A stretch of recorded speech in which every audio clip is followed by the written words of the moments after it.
Bismillahirrahmanirrahim. Assalamualaikum warahmatullahi wabarakatuh. Jadi kali ini kita akan bicara ya tentang jenis-jenis data pribadi. Jadi di peraturan terbaru tentang penggunaan data pribadi UU PDP nomor 27 tahun 2022 itu, kita ada dua jenis data pribadi yang harus kita ketahui. Dan ini juga baik nanti misalnya kita bicara tentang kalian mau jual beli, kalian mau berbisnis, kalian mau tentang aturan-aturan yang berlaku di eh, terhadap data itu bagaimana? Karena ke- terutama kalau kita sudah di ranah digital ini penting karena nanti kan nggak lucu ya kalau misalnya kalian punya masalah, terus kalian bawa ke media sosial, justru kalian terjerat karena kalian tidak hati-hati dengan data yang kalian sajikan ke masyarakat. Pertama kita harus lihat dulu bahwasanya ada dua jenis ya. Data itu ada dua. Yang pertama itu ada data yang sifatnya umum, yang ada di sebelah kanan di layar kalian ya. Yang umum ini seperti misalnya nama lengkap, jenis kelamin, keluarga negaraan, agama, status perkawinan. Kalau menurut UU PDP ini terhitung umum. Artinya apa? Ini umumnya digunakan oleh interaksi administrasi. Jadi secara administratif dia common dan otomatis lebih tingkat perlindungannya tidak terlalu terlalu ketat. Dalam artian tidak akan menjadi sebuah masalah besar gitu. Jika data-data ini diungkapkan, cuma tetap saja untuk yang agama ya, ini agama agak hati-hati ya. Karena ini berkaitan dengan nanti kalau salah-salah justru kena undang-undang lain yang berkaitan dengan unsur SARA. Tetapi kita yang bahas di sini adalah bahwasanya data ini sifatnya umum. Artinya secara proteksi tidak terlalu dituntut untuk yang sangat ketat. Karena nama lengkap itu kan data umum ya. Eh, Lalu jenis kelamin itu data umum ya. Warga negaraan itu sebenarnya maksudnya kita warga negara mana itu kan hitungannya umum. Orang-orang cukup mudah untuk mengetahui gitu. Agama ya bisa dilihat dari ini sebenarnya agak relatif ya, tapi umumnya secara umum normatifnya adalah dia itu bisa diketahui oleh masyarakat berdasarkan dengan identifikasi umum dan ini interaksi juga termasuk sering kan, termasuk status perkawinan orang-orang lumayan logikanya lumayan tahu lah meskipun secara masyarakat mungkin berbeda ya, kita bahasnya dari sisi hukum bukan dari sisi sosial. Dan ini bisa juga data kombinasi umum, maksudnya yang seperti alamat, nomor telepon itu masih bisa dibilang umum. Nah, lalu ada data yang benar-benar spesifik yang sangat ketat di sebelah kiri ini. Ya, kalau saya lihatnya di sebelah kanan di sebenarnya, ke sebelah kanan saya jadi. eh Data pertama adalah data kesehatan medis. Data kesehatan medis itu kita nggak bisa main-main. Salah dikit itu fatal.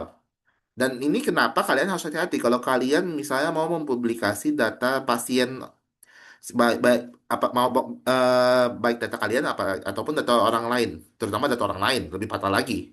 Karena data kesehatan itu tidak sembarangan kalian bisa masukkan ke media sosial.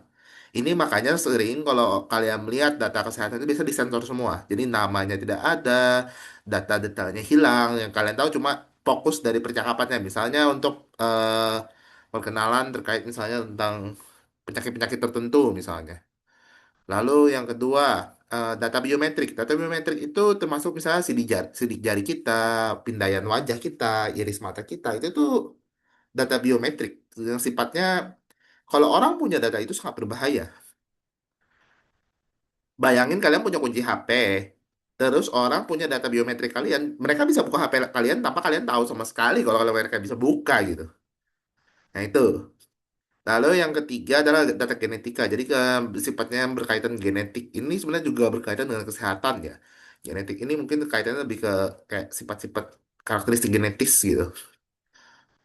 Yang keempat itu catatan kejahatan. Ya, jadi eh, secara teknis di PDP itu mengatur bahwasanya catatan kejahatan itu bersifat data spesifik sehingga data ini tidak bisa sembarangan dibuka. Ya, makanya itu ya sebenarnya inilah yang menjadi dilema juga sih sebenarnya menurut saya. Kalau saya pribadi ya. Tetapi memang pada nyatanya adalah inilah satu hak sebenarnya ini berkaitan dengan hak bahwasanya seorang yang misalnya mendapatkan eh, catatan kejahatan hukum yang sebenarnya dia misalnya katakanlah sudah tobat lah bahasanya gitu kan, tetapi dia terus terbawa oleh catatan itu sebenarnya kan tujuan dari yang ini adalah mengurangi apa ya, stigma ya, mungkin ya jatuhnya stigma masyarakat gitu. Yang berikutnya data anak, jangan asal-asalan gitu. Makai data anak kita ya. Kalau hanya sudah punya anak, hati-hati ya yang belum di bawah 18 tahun ini. Kalau sudah 18 tahun secara legal dia udah dewasa. Jadi kalau kalian punya anak kecil, hati-hati dengan data pribadinya. Karena secara hukum dia itu berhak untuk tidak bocor ke publik. Dan ini kenapa ya akhirnya kita sekarang mulai muncul yang apa bahwasanya anak-anak tidak boleh medsos, ini salah satunya ya terkait dengan UU ini juga, terkait data anak ini. Bahwasanya kita tidak harus menjaga data individu di bawah 18 tahun. Meskipun ya data ada data umumnya, tapi tetap aja dia dianggap sebagai data spesifik. Artinya data ini harus dilindungi sebesar semaksimal mungkin. Berbeda dengan data umum, dianggap data khusus meskipun itu data umum sang anak. Ya, ini sebenarnya sih PR besar ya untuk kalau kita bicara realisasi lapangan ya. Dan untuk lembaga-lembaga pendidikan ini lumayan PR besar kalau menurut saya pribadi. Ya, tentu ini satu perhatian besar ya, bahwasanya harus diawasi ya. Kita kan berbahaya sekali ya data anak-anak kita itu bocor. Dan saya pribadi di satu sisi saya cukup mendukung untuk data anak ini karena saya tahu rasanya bagaimana data pribadi saya disalahgunakan orang lain. Saya mengerti sekali. Padahal usia saya waktu itu belum sampai 18 tahun. Bayangkan anak kecil, dia tahu-tahu datanya sudah digunakan untuk berbagai macam hal-hal yang salah. Jadi ini sangat wajar posisi dalam UPDP mengambil posisi bahwa data anak ini tidak boleh sembarangan. Lalu yang berikutnya ini sebenarnya penting sih.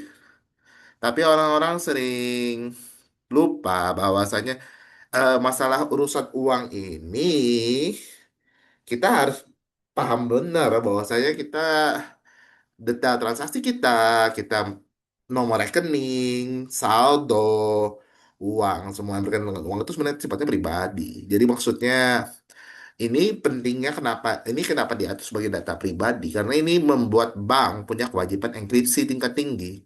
Kalau kalian pernah istilahnya itu bank grade ya. Jadi bahwasanya perbankan itu harus melindungi data semaksimal mungkin. Nah, sekarang kita punya landasan kuat untuk itu. Jadi bahasanya kalau sampai bank kebocoran data terkait perbankan kita, terkait uang kita, terkait transaksi kita, terkait nomor rekening kita yang bocor tapi tidak sesuai dengan alasan hukum ya. Jadi maksudnya misalnya ya bahasanya kartu kita bocor datanya gitu.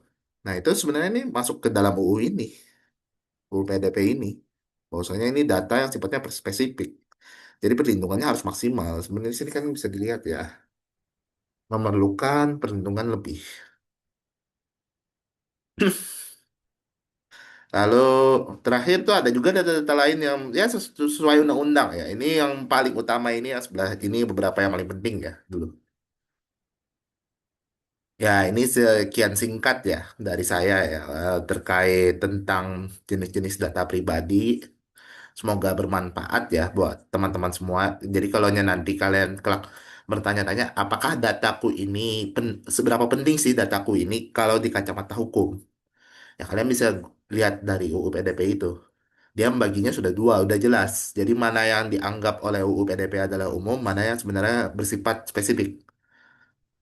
Ya tentu mungkin ya gini ya, beberapa mungkin ada yang berpendapat macam-macam ya, tapi ini saya hanya menyampaikan sesuai apa yang saya tahu ya tentang undang-undang ini. Ya, semoga bermanfaat. Salah khilafnya mohon maaf. Saya akhiri. Wassalamualaikum warahmatullahi wabarakatuh.